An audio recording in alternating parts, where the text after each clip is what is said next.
Dziś drugi odcinek o dziwnie brzmiących nazwach marek, bo tego jest tak dużo, że nie mogłam nagrać tylko jednego filmu. Tym bardziej, że ciągle mnie o jakieś nazwy pytacie. Ja te nazwy przeanalizowałam i dziś o wynikach tej analizy opowiem. Zapraszam.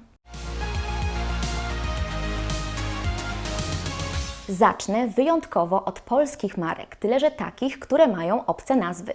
Na tapet wezmę kiosk, czyli polski sklep, w którym znajdziemy ubrania i dodatki dla kobiet. Akurat ja dziś mam bluzkę z tego sklepu. Często pytacie mnie: Paulina, skąd ta bluzka albo skąd ta bluza? To już mówię, ta bluzka jest ze sklepu kiosk. Wiele klientek tego sklepu nie wie, jak wymawiać jego nazwę. Wychodzi im kioskłe, albo kiskłe, albo kisk.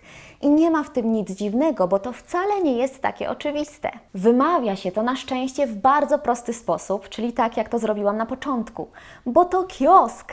Tak jak nasz polski, tradycyjny kiosk z gazetami, biletami i chusteczkami higienicznymi.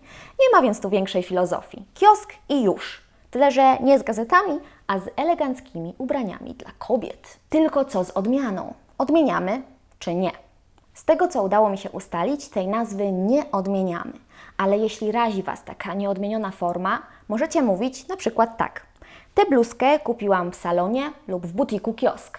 Albo właśnie rozmawiamy o sklepie kiosk. I od razu lepiej. Przynajmniej tak mi się wydaje. Dalej mamy tę markę, czyli producenta eleganckich, skórzanych produktów, których najprawdopodobniej nigdy nie kupię, ponieważ nie jestem w stanie wydać na torebkę więcej niż 200 zł. Piękna marka z pięknym logo, a jej nazwę wymawiamy tak, jak zapisujemy, czyli Witchen. Na marginesie powiem, że nie mogłam znaleźć oficjalnej informacji na temat tego, jak tę nazwę wymawiamy. Dlatego zadzwoniłam na infolinię. I już lektor na początku powiedział Witchen, ale niewyraźnie, więc połączyłam się z konsultantką i ją o to zapytałam. Konsultantka potwierdziła Witchen. I po wszystkim ja byłam taka z siebie dumna. Taka byłam zadowolona, że ja na coś takiego wpadłam. Poczułam się jak prawdziwy detektyw. Potem pisałam ten scenariusz i mówiłam sama do siebie: ty to cwana jesteś, Mikulson. A teraz nazwa, którą mnie zadręczaliście. Ale ja lubię takie dręczenie, więc tak róbcie. Chodzi o tę nazwę. Moi drodzy, a tę nazwę wymawiamy tak, jak to pięknie zaprezentował już chyba teraz były wiceprezes tej firmy. Link do jego wypowiedzi będzie gdzieś tutaj.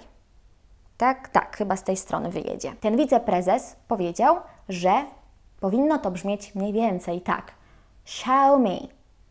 Xiaomi. Tyle, że to jest dalej dla mnie bardzo trudne, takie nie nasze, takie zbyt amerykańskie. Więc przez dłuższy czas zastanawiałam się, jak to trochę zmienić, żeby to było bardziej po naszemu. I doszłam do wniosku, że możemy mówić Xiaomi. Tak jak kto ci siał? On siał mi. Xiaomi. A moja znajoma, która zna kilka języków, powiedziała, że byłoby dobrze, gdybyśmy jeszcze w środek wrzucili o, żeby to bardziej brzmiało jak Xiaomi. Xiaomi. Taka jest moja propozycja. Jeżeli macie inne, to koniecznie napiszcie o tym w komentarzach. To teraz ta nazwa, czyli H&M, i z mojej analizy wynika, że na szczęście wymawiamy to jak chcemy.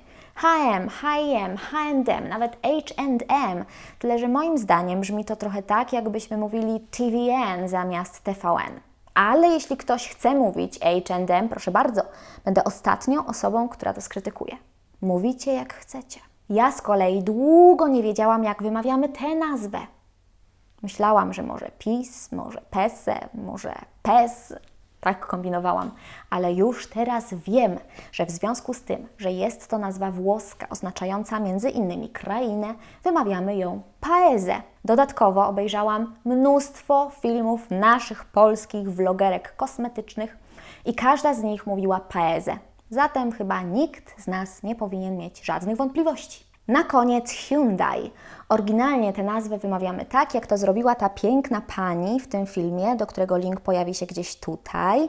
Zamieszczę też drugi link do innego filmu, w którym w ten sam sposób wymawia tę nazwę pan, żeby nie było, że ta pani się pomyliła czy coś. Ale możemy też spotkać się z wymową Hyundai. Hyundai Like Sunday była taka kampania w Stanach Zjednoczonych i ona właśnie była amerykańska, więc nie do końca ta wymowa nas dotyczy. W Polsce mówiliśmy, mówimy i będziemy mówić Hyundai. Nawet w polskiej reklamie tej marki słychać Hyundai. Link do niej pojawi się gdzieś tutaj, nie wiem dokładnie gdzie, ale się pojawi. Słychać Hyundai? Słychać. I niech zawsze polskie reklamy zagranicznych marek będą dla nas wskazówką, jeśli chodzi o wymowę, bo przy tworzeniu reklam pracują osoby odpowiedzialne za wizerunek danej firmy i one najlepiej wiedzą, jak mamy mówić.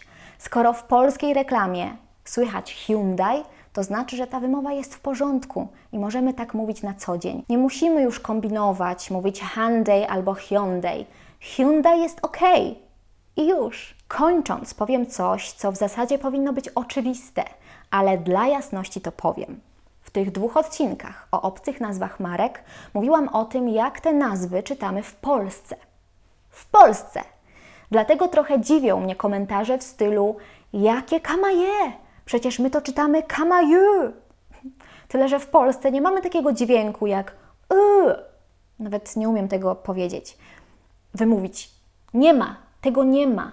Dlatego sobie tego typu nazwy musimy spolszczyć. I stąd kamaje. Niektórzy wolą kamaju, ale z mojej analizy wynika, że częściej mówimy kamaje, więc o takiej wersji powiedziałam w swoim filmie.